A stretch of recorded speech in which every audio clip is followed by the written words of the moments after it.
It's a very salutary thing to realize that the rather dull universe in which most of us spend our time is not the only universe there is. Aldous Huxley.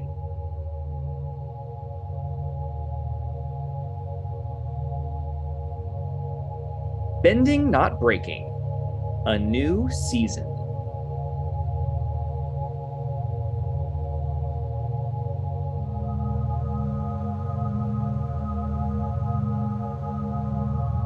Welcome back to another episode of Bending Not Breaking. This is your host, Ben Pruitt, and I am really excited about today's episode because it's a pretty abnormal episode in that we are not necessarily honing in on any one episode with a particular lens. Rather, we are honing in on a topic. And so I have brought with us a topic expert who is going to kind of be the point person for all of my questions regarding Cactus Juice. That's right, everybody. You heard it from me first. We're talking about Cactus Juice today. I'm really excited to talk to a friend of mine.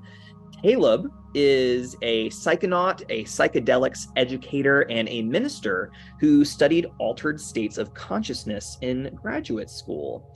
He recently released his new project after graduation, which I'm particularly excited about, and it's called Psychedelic Theology. And that is a resource for integrating psychedelic experiences and sacred life, which you know we are interested in on this show. And so I'm thrilled to welcome our guest to Bending Not Breaking. Kaleb, how are you? What's going on?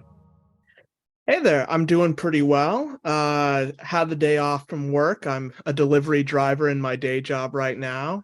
So just got to spend some time working out, relaxing, and enjoying the day. It's beautiful out right now.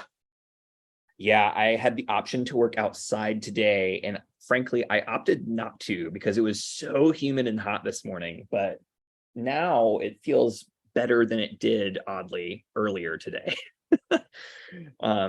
Yeah, so thank you for joining us. I'm so excited. Can you, before we kind of go any further though, I'd love to hear just a little bit more about you, not from the all the things we were able to learn about you from what I said, but just, what makes you you, what makes you human? Tell us about who you are. Well, I've spent most of my life in the South, either in Arkansas or North Carolina. I really love just spending time outside, exploring rural areas, hiking, usually bringing a book along with me so I have something to do if I just decide to sit down with a corncob pipe for a while. Uh, I've also got four cats: Bridget, Winston, Smudge, and Samson. And I've been married to my wife, Hannah, for coming up on our 5th anniversary this year. 5 years. I didn't realize you'd been together that long. Yeah, we've been together. We started dating almost a decade ago. We've known each other since high school. Wow. Yeah. That's incredible. Well, thank you for sharing your cats' names. I am excited because I know that several of our listeners are avid cat fans. And I think they will appreciate hearing about all of them, all of the lovelies. So I just am kind of entranced with this idea of walking around outside with a corncob pipe and a book in hand. And that's like the vision of like how I want to be outside versus how I am, which is usually, especially lately, sitting inside on my couch watching the television. Yeah. And those are so contrasting. And I would so much rather be the person who's holding the pipe with a book outside. Yeah, it took some time to get to that point. I guess I really appreciate it a lot more when I've had to work jobs that take a lot of my time and really exhaust me. It's Yeah. really just a nice, whenever I'm doing things that I like inside, when I've got a job that I love, it's easy to forget the outside world and the beauty that it has. But when you need something to recharge you, when you're just depleted at the end of every day, physically, spiritually, emotionally, sometimes touching grass is always a great experience. Hear, hear. No, I'm here for that. What a great way to kind of get back into your body. Yeah. Oh, that's awesome. So, okay, you are a person who enjoys these things, who enjoys cats. But this is kind of a podcast that is primarily filtering through Avatar: The Last Airbender and that whole universe. So tell us about your relationship with the Avatar verse, if you have one at all. Yeah, I've loved the Avatar verse for years. It was a little bit before my time and what my parents allowed me to watch growing up as the primary audience. Yeah, okay. Yeah, but in my teenage years and into young adulthood, I've really enjoyed the series and everything that goes along with them. In fact, my first date, God, I think this would have been 2012. My first date was watching a home movie version of the terrible 2010 Last Airbender movie with the girl. Yeah. Oh, what a terrible date. Well, it would have been, but she fell asleep while I had my arm around her. So it was very cute and ended up being a nice experience. And we dated for, I don't know, 9 months after that, which is pretty good for a high school relationship. It's pretty good. It's also an appropriate thing to fall asleep to. Yes, exactly. Well, amazing. That's so cool. So you've been living with this for a while. Do you have a favorite character? Tell me about any favorites you might have affiliated with the show. Yeah, I really like the section of the series associated with Ba Sing Se. Really, there is so much there to unpack with themes of urbanization compared to agrarian life, Yes. themes of authoritarianism and control of information, and just different models of life that can occur depending on where we spend our time. And refugees and everything else that goes along with that. I just think it's a particularly good set of episodes as we settle into this setting that helps unravel a lot of questions that we have in the real world to get today. Yeah, like what a brilliant way to just like put all of our real world problems into one little city that is tackling all of it. Absolutely. It's so good. Yeah, I love like really I think season 2, which is where most of this falls, is Sure. just so clutch. It's so good. It's the messy middle where everybody's struggling so hard. Like Yes. Go's struggling, Iroh's struggling, Aang is struggling, everybody is struggling, and that's what makes it so good is the struggle. Yes. Yeah. Good character development just all the way through. Fantastic. Oh man, so good. Well, I'm so thrilled that you are willing to join us. I had the pleasure of attending one of your first lectures on psychedelics post graduation, or actually it wasn't post, it was 420. yeah, on 420. Yeah, really exciting.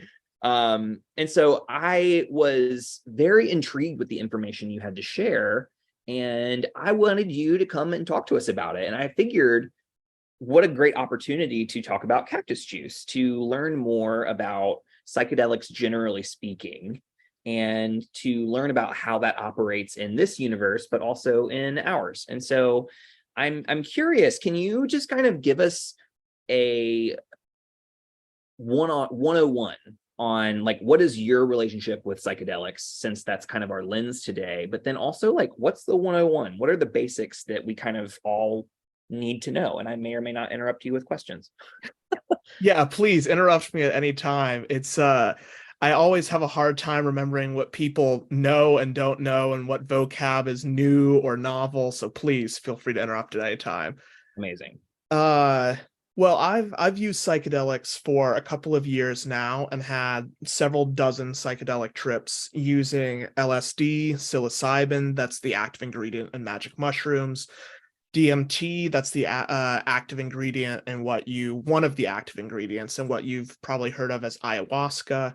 And then I've also used a lesser known substance called 2CB. I initially took advantage of decriminalization laws to try magic mushrooms just because I was curious. Yeah. I went to undergrad in Colorado when weed was legalized, so I had a great deal of experience there Yeah. and just wanted to try something new. Um, but without any education, without really any planning. I took about 2 times the dose I probably should have for my first time. Oh, Yeah, it was a really overwhelming realm of hallucinations and changes in cognition.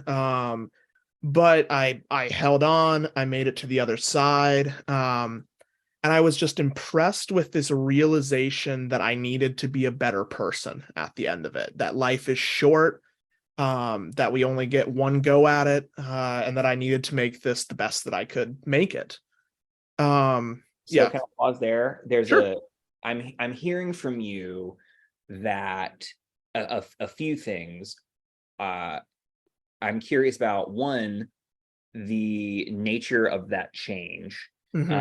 and so what I'm hearing is post trip, Hmm. you had a shift in your cognition, and I think Yeah. that's the way you kind of phrased it, was and that you were thinking differently because of this trip and the experiences, which meant afterwards there was a literal change in how you were processing and thinking about the world. Oh, absolutely. It was a really night and day change for me. The world was just a lot easier to one have some good control of my thoughts, I guess is the best way to say it.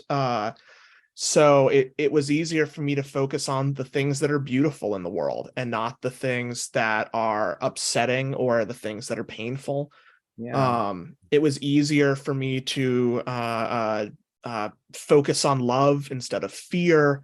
I Therapy got a lot easier. It was easier for me to make breakthroughs with my therapist. Yeah, it was a really big change that I think the best way to describe it would be to stop looking at the world through a fear-based mindset and start looking at it through a love-based mindset. So in, Wow.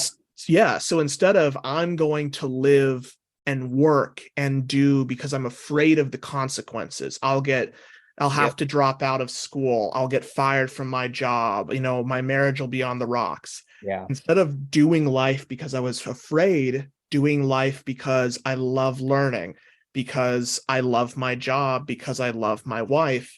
And that's just a really different perspective to be approaching life from. Wildly different. Yeah. So okay. My follow-up question then is, and then you might be getting to this, but how unique is that cognitive shift for someone who participates in a psychedelic experience? Uh, I don't think it's, I think it is unique in how fast it can happen. Okay. Um, but I don't think this is something unique to psychedelics. It might be, the best way to describe it might be like taking a helicopter to see the view of the summit of a mountain, Hmm. uh, and then going right back down. If you know that summit is there, this beauty and this love and this wonder, you're willing to start taking the trek to make it to that summit. You're willing to put in the work and the training to get there. But I think there are many different ways to know that summit is there, whether that is from meditation or just spending time in nature or the natural love we feel for our friends and our family and animals. So I don't think it's necessarily unique in the substance. I Hmm. think it's unique in its quantity, its power. So, especially in the modern world, when we're inundated with information, inundated with pictures and images and things that are supposed to bring us emotion, this is just a really powerful way that breaks through all that and says, look, there's more than this. There's more than this, and you can get there. So I think my follow-up then is, yeah, I 100% agree that of course we can find out there's a mountaintop, so to speak, through other means. Mm-hmm. Is it unique that you had this helicopter experience that took you there versus a helicopter that might have taken you to a volcano instead of a beautiful, like, does that make sense as a like metaphor. Like, Sure. Um, yeah, there's a psychedelic writer from the mid 20th century that said, to fathom hell or soar angelic, take a pinch of psychedelic. That yeah, you can, and I have experienced what would be called bad or difficult trips, really rough experiences, that are not beauty and wonder, but are instead terror and pain. Um, I yeah, and I'd say I got really lucky with my experience because I didn't have the education, I didn't have the preparation. I took such a high dose. I should have had a very difficult experience. yeah. But through luck of the draw, I had a good one. But if you have good preparation, if you have good education, especially if you have someone with experience to help you through taking these substances, the risk of taking the helicopter to the volcano instead of the mountain is minimal, really. Great. Okay, great. Thank you for entertaining my questions. Yeah, of course. Please continue if there is more to continue on. Sure. When it comes to asking, like you said, to just give the 101, what are psychedelics? It's difficult to describe the effects of psychedelics because they're just so different from our everyday experience.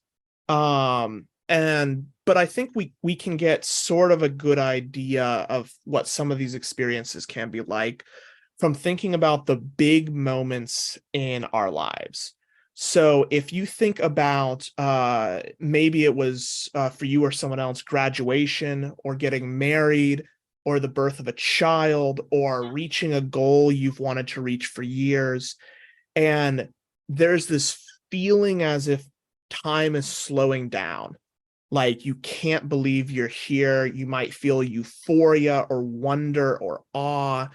Um, these sorts of emotions in these mountaintop experiences of life, these are the very same things that can happen during psychedelic trips, plus an addition of the hallucinations, which are a huge part of it. Um, but I don't want people to get the idea that psychedelics provide something that is entirely unique in the way it changes how we experience the world. It is, again, an induced experience that we can have naturally through everyday life, and that's where the real beauty lies. Yeah, no, that's fascinating to think that it's not limited to the trip, but it is something that is accessible outside of the trip is a very different way of thinking about it. Because most people, when I think about this, the rhetoric I hear around drugs, generally speaking, Mm-hmm. people use drugs to escape their current experience, Yeah, right? Because their current experience is the worst, and why would I want to be in this when I could be right, in this euphoric state? Um, Assuming that that's what it provides. right. And rather, the way you're framing it is providing potential for the thing that I am escaping from to be the precise place I would rather be. Absolutely. That's a take that I find very compelling. Yeah, and it's something that I think people can miss with psychedelics, where you end up trying to escape by taking psychedelics. They can be very beautiful experiences, but psychedelics take the things that you might be putting in the back of your mind that you might be trying to disassociate from and can put them right in front of your face so you can't escape them. And that is where bad trips, difficult trips can come from, is you took the mushrooms to escape, stress from school or your job or relationships in your life. And instead of escaping it, you are facing it in three-dimensional form, and you have to handle this. No, thank you. Yeah, no, it's not fun. But that's part of why I think psychedelics, they're non-addictive. Classical psychedelics don't have really the capacity for chemical addiction. Um, And it's also difficult to abuse them through psychological dependency because they have the capacity to be so difficult. You can't guarantee a euphoria. In fact, anxiety is very, very common in these experiences. It forces you to take a hard look at yourself. I see. Yeah. It's one of these things where part of me is like, I want that transformative experience. And the other part of me is like, I'm also a very anxious person and I don't want that to be exacerbated. And that makes me nervous. Yeah. Well, and then of course I have diagnosed anxiety. You get the anxiety about the anxiety, and then you're anxious about the anxiety about the anxiety. It just becomes a stream from there. Yeah, that's a big scary big X for me in terms of not necessarily like stop here, don't continue. Which I think is, I like navigating, and I don't think I want to be the person who's like everybody who's listening should go and do all the psychedelics. Right. But I also don't want them to not experience what you're describing as a potential option of a trip. And so it's how do we what is your opinion on how we talk about this in a way that is non-judgmental and safe? Does that make sense as a question? Yeah, it does. I think the best thing that we can talk about right now is the language of harm reduction. So giving people all the information we can, data-backed information, experienced and wisdom-backed information from indigenous practitioners, from people who have been doing this since the 50s, 60s, 70s, from researchers today, to get a full picture of what psychedelics are and what they do. So there are thousands of psychedelics out there. And not just ones that are come up with in a lab. We discover new psychedelics in nature relatively often. Ones we've just never tried before. So there's an element of exploration that we're trying something new and exciting, and what does this do and how does this affect us?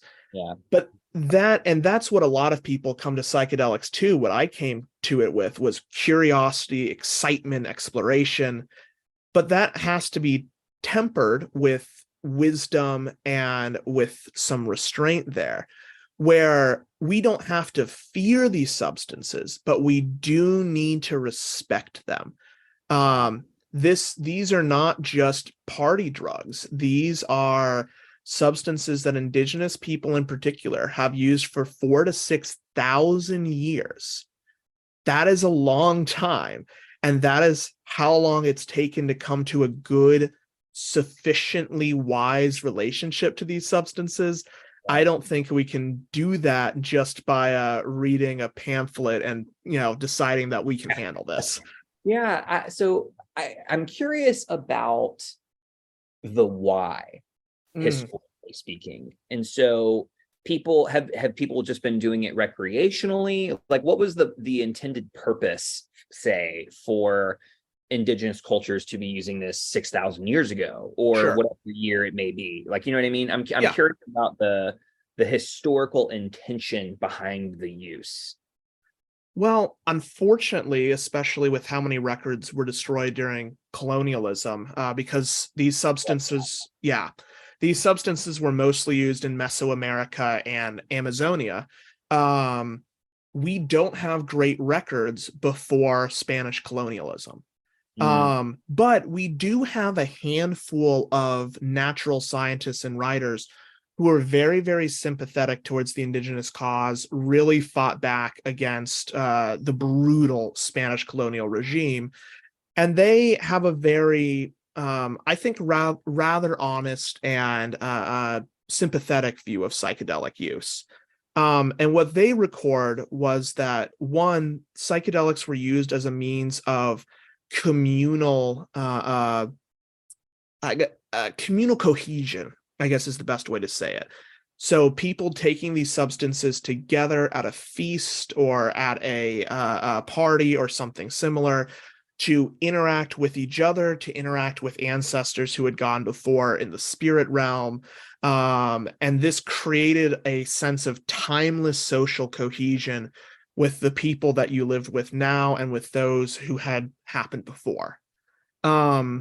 It was also used, peyote in particular, but magic mushrooms too.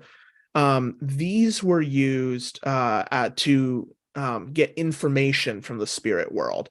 So particularly around lost objects. So lost objects or lost people. So we have some stories about a woman who was kidnapped, and the solution that a shaman in the village had was to take the psychedelic and see if they could divine where this person was. And there's some stories that they accurately were able to do so. Wow. Yeah. So I'm gonna venture into media for a second, not yet Sure. Avatar, but just what I can think of when I think about psychedelic use in media. And most of the time it is especially when I think about it like in use with indigenous cultures, it is around a giant bonfire. And I'm not saying that these are accurate, but rather, Sure. but around a giant bonfire where the shaman figure takes this, and all of a sudden on screen we see the vision of ancestors appearing and things along those lines. Sure. And to the skeptic, that might appear as, okay, they're seeing a hallucination in which this is a fictitious figment of their mind in the cause of this psychedelic. But knowing you and knowing your history and your background, can you help me understand and parse out the difference between a hallucination and a spiritual experience that to this person feels very real and very important and integral to their spirituality? Does that make sense as a question? Oh, absolutely. Great. Well, first, I would take some pause with the idea of hallucination being a bad thing, Sure. or with hallucination being some sort of trick or delusion that we think is real. That's the language that we often use around hallucinations. Hallucinations are things that aren't real, but we people with mental illness or people who aren't skeptical enough might be tricked into thinking these are real. For a lot of indigenous users, this isn't a binary that exists. So you might be shown images. That doesn't mean that these images are real in the sense that a Christian might think about heaven where the saints are, and that's a real place that you're seeing.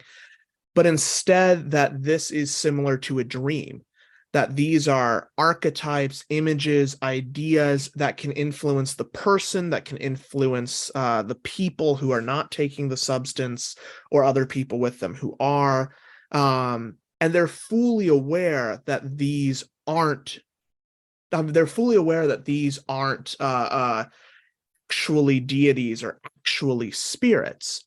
However, they also recognize that these images can affect them in some way. Like I know a lot of people today who follow Jungian psychology, and they might not believe in a god per se, but they do believe that the dreams they have at night and the way their unconscious works can affect their waking life. Yeah. And that is sort of the way that these things can be understood. I had never heard that analogy that you just gave, which is the idea of, and this may not have been how you meant it, but it's how I heard it. But Sure. when you see a picture of something, that does not mean you're seeing the real thing. Right. But nonetheless, seeing that picture means something, right? Yes. You can infer meaning from that picture. And I just think about that, like that is brilliant, because that's the whole point of thinking about watching media and it affects Hmm. your body. Like if you watch, we care so much about treating Avatar as a sacred text, and to the point that we are analyzing how it makes us feel and how we are, and to say that, well, that's not real. Well, of course it's not real. That's the point. Like, but Yeah. we are still learning about who we are and how to be better Yes. in the world by critically addressing that. And that's Yes. a really neat way. I had never put it in quite that language. So I really appreciate that analogy. Definitely. And this sort of analogy you see in I think indigenous religions worldwide as a whole, um, where mythology isn't necessarily something that is the same when it's retold every time. What Mm, matters is less what the mythology contains, and more what it does. So Bart Ehrman's a New Testament scholar, and he cited this example of a man, an anthropologist, who went back and asked for the same creation story from these people multiple times. yeah. And every time that he did, he got a somewhat different tale, but they were certain it was the same story. This doesn't mean that the story was being retold and people didn't know the difference. But so long as the story had the same effect, it didn't really matter if it had the same contents. Sort Mm, of this literal and I see this all the time when people ask me, are psychedelic visions really of the spirit realm, or are they just in my mind? And I don't really see why we have to cause such a strong binary if it yeah. affects us so much. No, I agree. And I think that's such an important take too, to think about how our spirituality, and again, this isn't limited to any particular religion, but rather Mm-hmm. the nature of spirituality in and of itself is so expansive. And to think that it is limited to what is real and to what can be like seen before our eyes, physically Mm-hmm. touch, and you know what I mean, it's just, it Yes, feels limiting to the point of it misses the forest for the trees yeah, almost. uh, absolutely. wow, I this is really great. I'm really loving this. um okay, I'm glad I asked the question about this kind of this history element. I think that's a really important category. What have we missed in terms of covering the 101? What have we missed? Well, I'd really like to re-emphasize that psychedelics, classical psychedelics, are generally very safe substances, even safer than when it comes to comparing it with marijuana, and certainly safer than comparing it to something like alcohol. You really cannot plausibly have an overdose death from classical psychedelics. Again, you cannot be chemically addicted to them. And in fact, these substances have great, very promising research showing that they can powerfully treat everything from depression and PTSD to migraines and chronic pain. So while we need to respect these substances, I just want to leave listeners with this clear picture that psychedelics aren't like the after school special of somebody going insane. Yeah. In fact, we have studies showing that they don't induce psychosis or psychotic related illnesses any more than they don't induce those sorts of illnesses, period. And they certainly do so less than marijuana, which has somewhat of a connection to inducing these illnesses. So when it comes to substances we use all over our culture, this is safer despite being more demonized. Yeah, and like this is purely my opinion and my critical, my unfiltered thought in response Sure. to the conversation, is that I imagine this is so demonized precisely because it is the effect is the loss of control.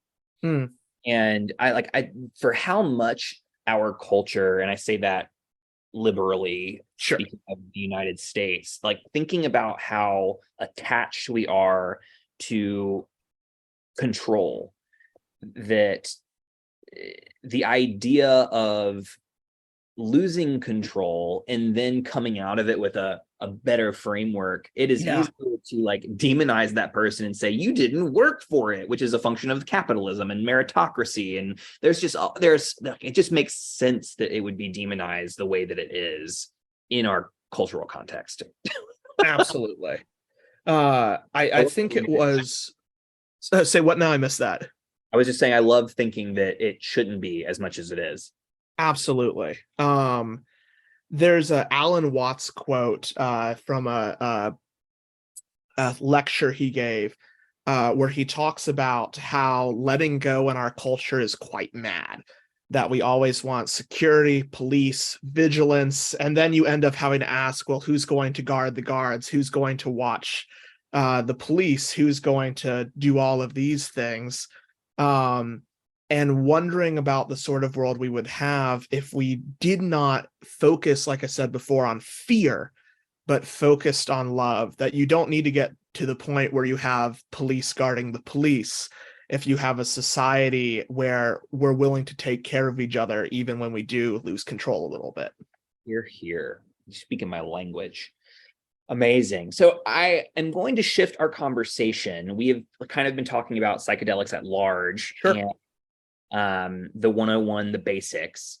Now I kind of want to shift it to using Avatar and the little information we have from the show to kind of put it into that conversation. Yes. And for listeners who are wanting an episode, this is specifically book 2, episode 11, where the majority of the content happens. The desert is the episode title, and this is the episode where Sokka drinks water from a cactus. And that leads us to the question. So I think my first question is, does Cactus Juice qualify as a psychedelic? It seems like we don't get any specific hallucination. Like it's always there's always a visual there. Like for instance, mushroom cloud is actually there, and like the things that he says are always surrounding something that's really happening in the world, and so we don't get information that it's true hallucination. But I'm curious, like, what,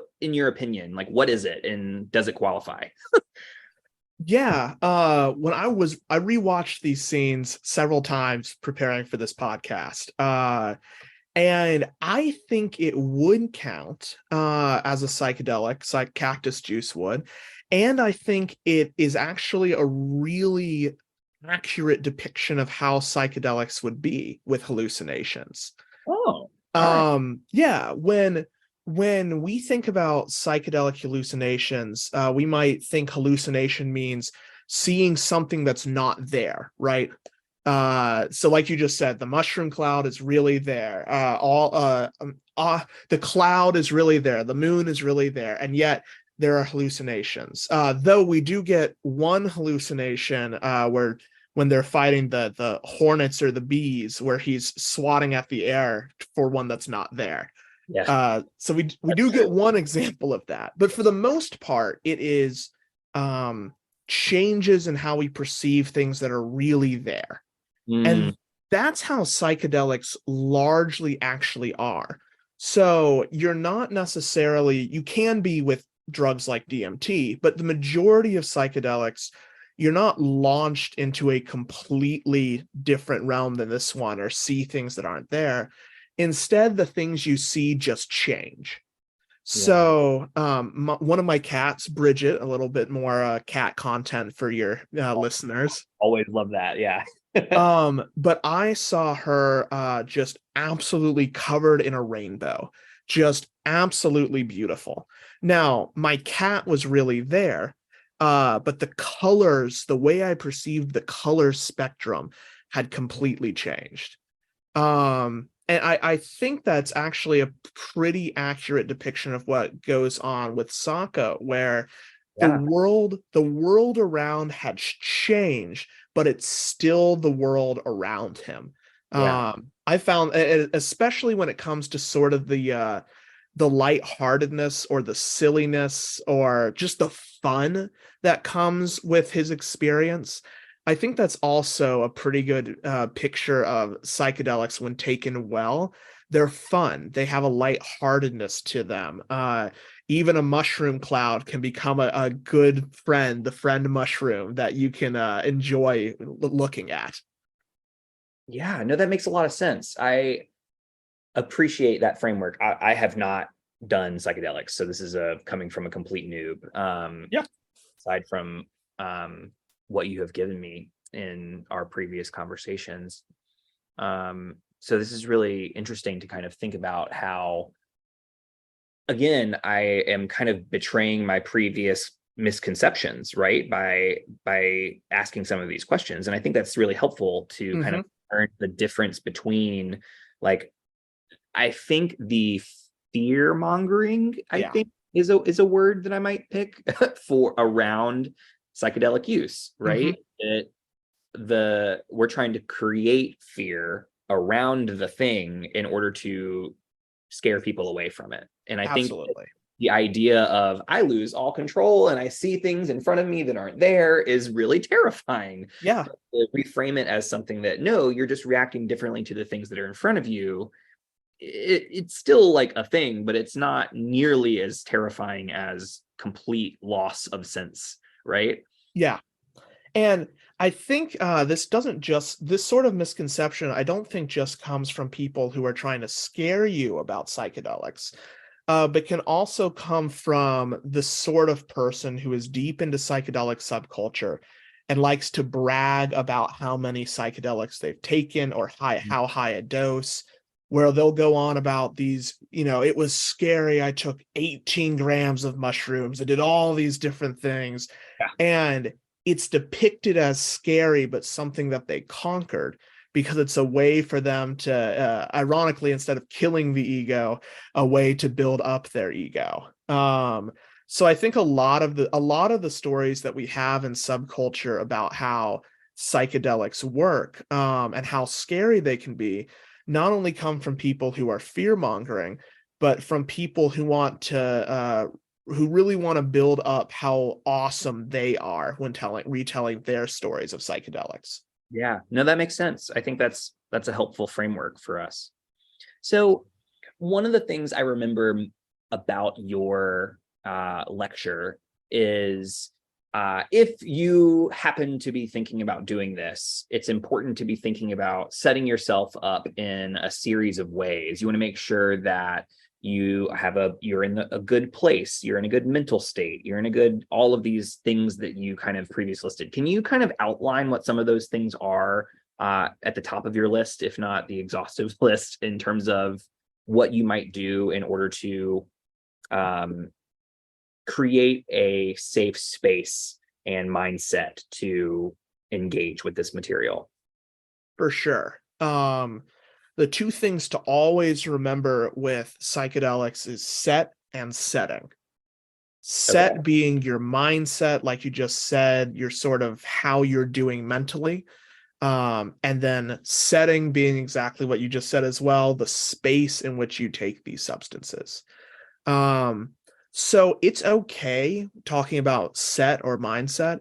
It's okay to be nervous, even anxious about taking these substances. You should be. That's a healthy respect. Instead of focusing on the things you can't control with your mindset, it's great to focus on the things you can control. So meditation, setting an intention, maybe get some good exercise, clear your head the day before. These are things that you can do to help your mind prepare for ingesting these substances. It is a big deal. And so having the intention, having the preparation, doing all the things can calm you down and get you ready for something this monumental will always make it a better experience than it would have been. Yeah. So the reason I asked that question is because Sokka is not in a great mindset nor a good setting. Yeah. And so we're in the middle of the desert. Yeah. Dehydrated. we are and we've just lost Appa. Like Yeah. we are already scared and worried for our lives. And here Sokka goes and ingests this thing. And what we see is the way that mindset and setting play a role in his Yeah. experience. And I'm curious if that kind of crossed your mind in terms of the way you thought about his trip, so to speak. Yeah, it did. The two things I thought about were definitely it was a bad place to be having this. Like you just said, it's hot. They don't have a lot of water. Psychedelics dehydrates you quickly. Um, and if this is comparable to psychedelic cacti like peyote or San Pedro, which contain the compound mescaline, this would have caused some of the worst gastrointestinal symptoms you could imagine, which isn't which isn't present in the show. But if this was a comparable thing, would have happened. This would be perhaps the worst set and setting that I could think of. And it's also important when I'm talking about both psychedelics today and in the show. um you need to know what you're taking. A lot This is an a accident. lot of things can be white powders. You need to test the things that you might have. You need to ensure you know what you're ingesting. And you need to ensure that you know how much. The difference between 3 grams of mushrooms and 5 grams of mushrooms is massive. Um, and we just saw Sokka cut the head off a couple of cacti like a coconut and Yep. just go to town. He didn't even know he was taking something psychoactive, and he didn't even know how much he was taking. And those are two also really important things. Yeah. And one of the things we also see is this trip only lasts like the course of an afternoon, it feels like. Or maybe a full day if it happened in the morning. Yeah. Um, but I'm curious, like, and every substance is different, I imagine. But what is the length of a trip, so to speak? Does that make sense? That's a weird question. Yes. That's an acceptable question. Great. I love It that. it varies wildly. Okay. So there are some psychedelics, like if you were to freebase or smoke pure DMT, your trip could last as little as 5 minutes. Woo, that's short. Yes, but it can feel like an eternity because it's changing the way you experience time. Yeah. Um, but it could be 5 minutes, or there are some substances. These are mostly synthetic psychedelics, but that could last 24 straight hours. Um, Ooh. but again, comparing the cactus juice in the show to mescaline containing cacti in our universe, I think a mescaline trip would last about 12 hours. And I think that could fit if it's starting in the morning into the evening. I think that would fit pretty all right with what we're seeing in the show. Yeah. Fascinating. Cool. I mean, I was just a curious. Like, I have no idea. Um, I think one of the examples you gave with the example of an overdose, a severe overdose of Mhm. LSD, what lasted a week. Am I remembering that correctly? Yes, you are. There was a illicit LSD manufacturer who was making LSD for the Woodstock Festival, a famed hippie fest of New York. And he cut his hand on a broken vial of LSD, pure liquid LSD he had made, Woo. and accidentally poured enough LSD straight into his bloodstream to supply the entire 300,000 person Woodstock festival. Just Okay. straight in there. And yeah, he tripped for a straight week on far more LSD than any human being should ever ingest. Yeah. And he made it out the other side fine. Ended up he's had a fascinating career in life. There's a BBC podcast about him now. But yeah, we also have a different story about a woman who thought, and this was a little more, we have better documentation of this because it was reported medically, of a woman who thought she was smoking or that she was snorting cocaine, and she snorted pure LSD, 550 times the normal dose. And again, lasted a very long time, but she came out the other side fine. So again, a testament to how hard it would be to overdose on these substances. Yeah, that's terrifying. Yeah. And also very interesting to think about in terms of we have no idea how this substance works clearly because it's not. Yeah. But for Cactus Juice in particular, like, would this trip have been shorter if he ingested less, or would the intensity have changed? Like, there's a lot of questions around the amount of what is ingested in relationship to how it affects you. And so it's just interesting to kind of wonder these things. So I appreciate you kind of parsing that out. Yeah, absolutely. So we see Sokka, and I think one of the things that you gave us specifically was around mindset and setting. Setting here is tragic. Like, it's the literal problem, one of the worst possible options. But it seems as though Sokka doesn't really have a terrible trip. Can you speak to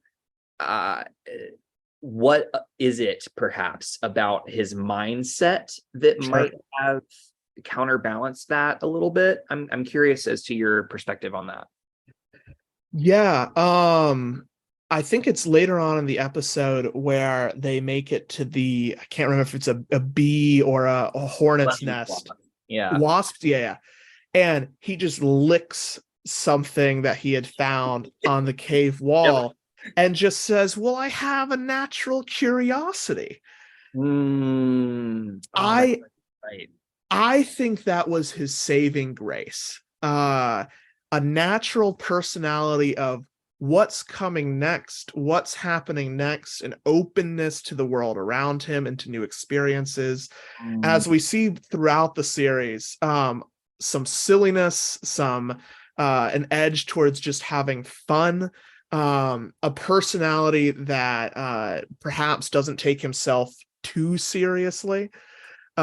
These are things that I think gave him a natural personality that pushed him towards having a good trip, even when mindset, even when setting are the worst thing imaginable. But you do see elements where this could have turned into a bad trip very quickly, where he accuses Momo of telling that he had stolen these scrolls.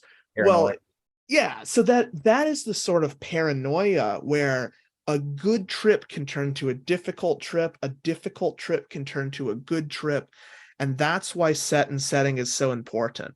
I think I said when I took too much mushrooms my first time, I got lucky. And I think the same can probably be said of Sokka. Had a pretty good experience with some signs of paranoia, but that's because of a good personality and frankly pure luck. Yeah. Yes. Yeah. Oh, wow. What a cool, I appreciate you really highlighting the curiosity piece, because I think for me, that is so helpful in all aspects of life, not just whether or not you're going to take a psychedelic, but just generally speaking, I think a natural curiosity can take us so far. And right, it's such a beautiful thing that opens up the world to us. And when, as you say, it's like a cognitive shift. I think shifting from skepticism to curiosity is a cognitive shift that if we can make that with or without the help of psychedelics is massive for the way we approach the world. And I think that I'm just really grateful right now thinking about having that as a learning opportunity from this conversation. Absolutely. I mean, again, that's one of the big things that psychedelics taught me, was, I ended up having a pretty severe back injury in 2021. And I was overwhelmed with, I can't believe this has happened. I'm going to have chronic pain perhaps for the rest of my life. This is terrible. But a lot of what the psychedelics taught me in this was curiosity. How does my body work? How does my mind work? How do these things connect together? And what should have been a terrible experience, and was a terrible experience, adding curiosity to it created a good thing, a change in my personality, building resilience, interest in psychology that wouldn't have been there without that element of curiosity. Yeah. Wow. That's so helpful. I really appreciate that. So I think that leads me to a question then naturally, because we've been talking about and focusing on Sokka, but I would love to play like a little game here in which I ask you how different characters in your theoretical mind might, how would they have reacted under in this setting and their mindset. And so Aang is an angry boy right now. Yeah. And he has airbending still at his beck and call. So he also has quite a bit of power and privilege in this situation, even as he is angry, pissed off, and in the desert. But so I'm curious, how do you think Aang would have fared had he ingested the same amount of cactus juice? Oh, out of all the characters in this situation, the worst. I agree. Oh my goodness. I forget which researcher said this, but that psychedelics are a non-specific magnifier of human emotion and experience. Oh no. So, right. So you got a natural curiosity. Oh boy, this is going to be a good time. You are, I mean, no offense to the Avatar, but he's the worst consistently throughout the series, which is great for character development. Yeah. Yeah. Especially in this little arc. Oh yeah, especially in this little arc. He has a immaturity and anger and pushing other people away consistently throughout this episode. Yeah. Where what you need during a difficult such psychedelic situation is trusted people who can step in and tell you it's going to be okay. And he would not have been able to accept that help like he did before just demolishing the sandbenders. He finally accepts help, finally has the catharsis. But I'm not sure that would have happened had he been on some cactus juice. Yeah, oh, man, just the phrase "it magnifies your your emotions" is like, oh no. Yeah. Imagine a more magnified like despair that Aang is going through in this moment. Oh my gosh, that would have been the worst. That would not have been a fun episode to watch. Oh man. Okay, so we've got Aang. How do you feel about how would like Katara is very especially in this one, like by the book, very rules oriented, very come on, everybody, we're gonna hold ourselves together. How do you think Katara would have reacted? Well, a good psychedelic experience requires letting go of some control. And that is yeah, that is consistently a problem for Katara. So I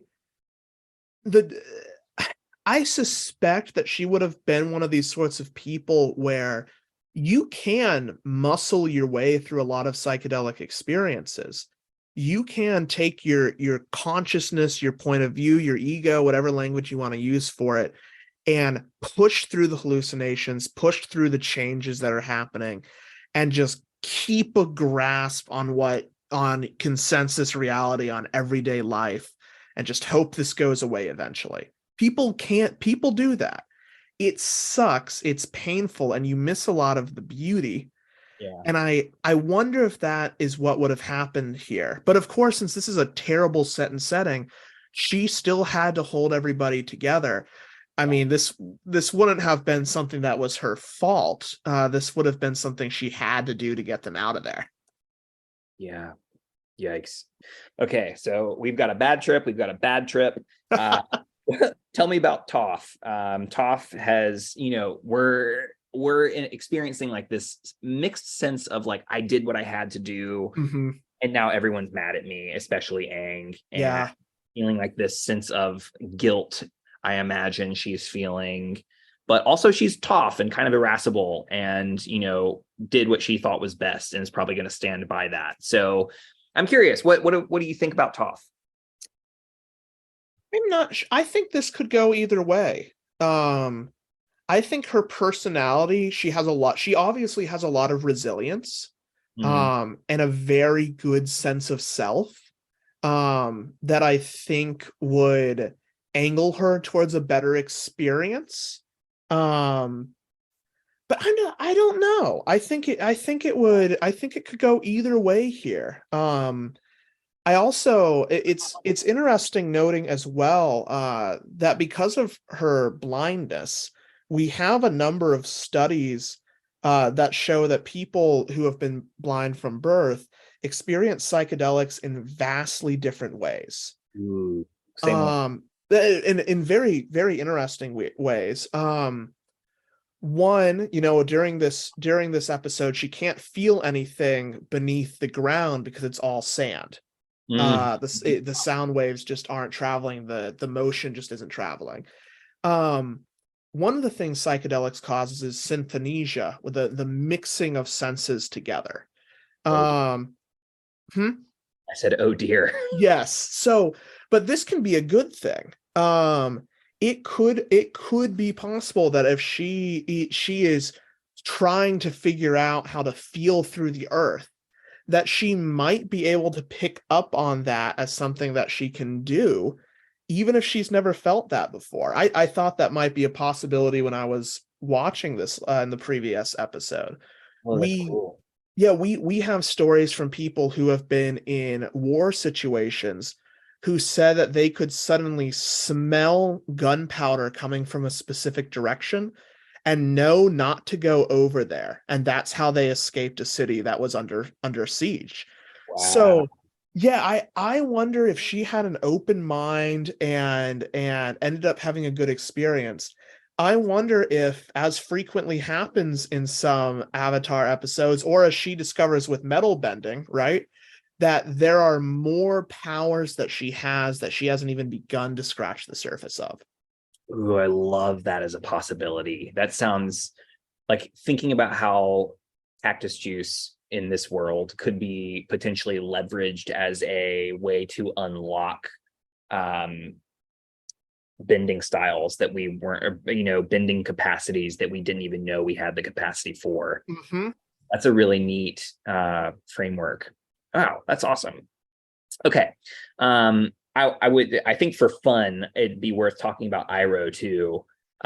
Just because I imagine that if he had access, he would probably be like, yeah, let's do it. I don't know what setting we want to imagine him in for this, but what are, just generally speaking, I guess, how do you think Iroh would fare on Cactus Juice? Uh, I think he might be um, one of the best characters as a candidate for psychedelic use in Cactus Juice. Um, For that, yeah. yeah, great resilience, lived experience that teenagers and adolescents just can't begin to come to the edges of. Um, I'm sure he would have a wonderful time. And I'm sure he'd have a wonderful time.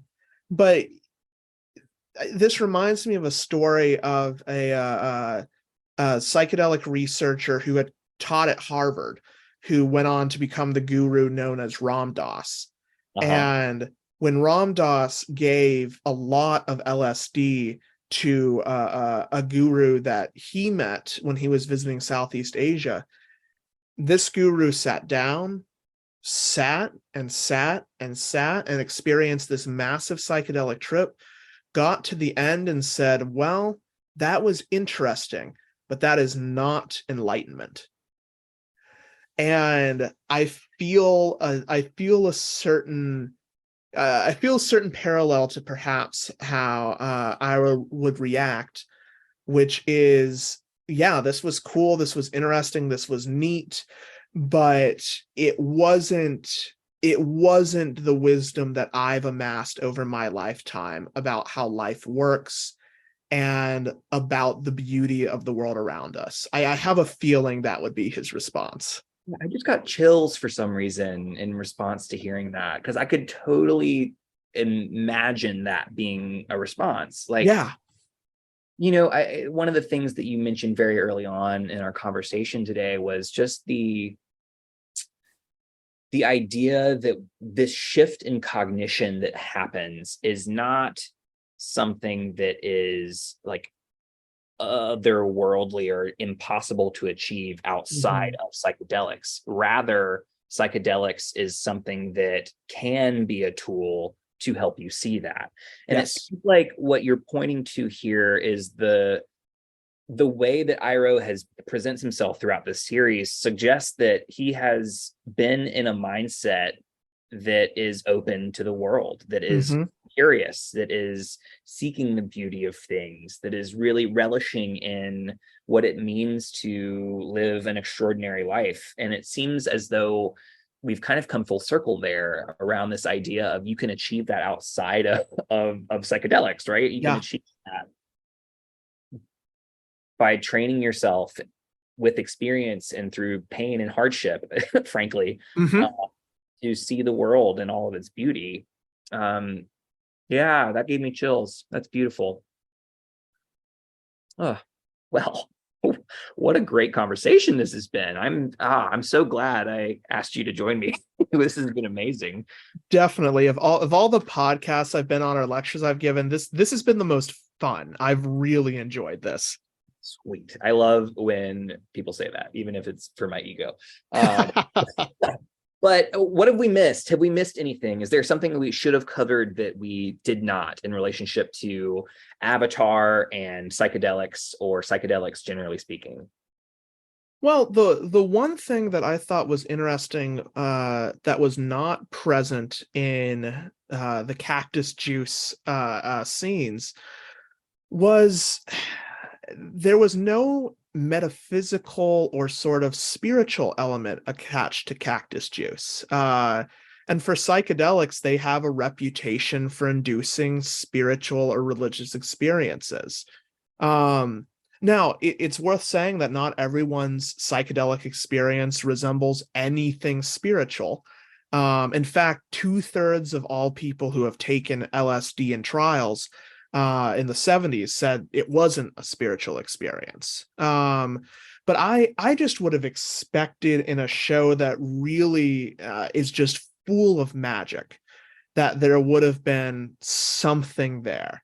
But this might get right back around to what we were just saying, that the real magic is what's around us in the world all the time and not what we're doing when we're high. Yeah. Yeah. No, I mean, like, I think that's really beautiful. And if it's interesting, one, that this is in a kid's show at all. Yeah. Oh, yeah. And excuse me, I think that thinking about that is really fascinating, and thinking about what, frankly, what are they allowed to put in versus what should they put in. Like, I Mm, wonder if there was any consideration for this around, um what do we want people to take away about Cactus Juice, right? sure. Versus a this let's just put this in for comedic relief. Right.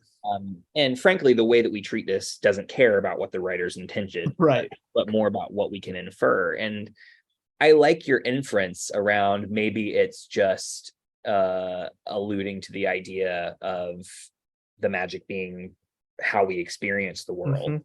Hmm. Um, and I think it's interesting to think about, like, what was the intention behind putting it in. Yeah.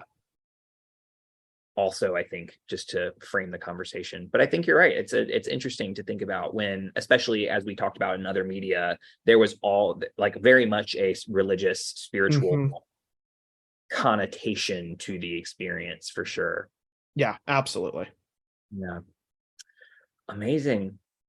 Well, thank you so much. This has been incredible. I want to shift to our final segment, which is one of the favorite things that I do on the podcast, which is having gratitude. I always want to end our podcast with gratitude and being grateful for someone in relation to the show and Mm-hmm. our conversation. And so I'm gonna pass it to you first. Who is a character from our conversation that you are thankful for and why? I think that would definitely be Katara, who carried the team all the way through this episode in Yeah. every single way, while simultaneously somehow being the best trip sitter, caring for someone under the influence of psychedelics that she could have been. Yeah, her resolve in this episode to survive and to get everyone out of this, but also her tenderness throughout the episode is, I mean, that is a real sign of wisdom and maturity to be able to handle resilience and strength in one hand and gentleness and compassion in the other. That is amazing. Yeah, she's an all-star. Like just oh my gosh, what a winner. Oh man. No, I really appreciate that. I'm torn because I really appreciated your highlighting of Sokka's curiosity Mm, and that being the thing that kind of counteracted the setting, so to speak. right. But I'm also like this thing we ended on with Iroh being someone who can like has the magic of seeing the world Yeah. in all of its beauty is something that like I don't think I can pass that up. So I think I'm going to choose Iroh Good. because like, God, what a beautiful way to live, right? Yeah. I'm getting teary eyed thinking about that, of thinking about how that's all we're aiming for is learning how Mm, to exist in a beautiful world, right? And yeah, seeing the beauty that is surrounding us and the miracles that are around us all day. And absolutely. ah, I want to be more like Iroh. So I'm thankful for his tutelage in this show. Amazing. Mm. Well, Caleb, you have a lot of things going on. Is there anything that you want to promote? Anything you want to share? What are the how can people find you if they want to continue the conversation?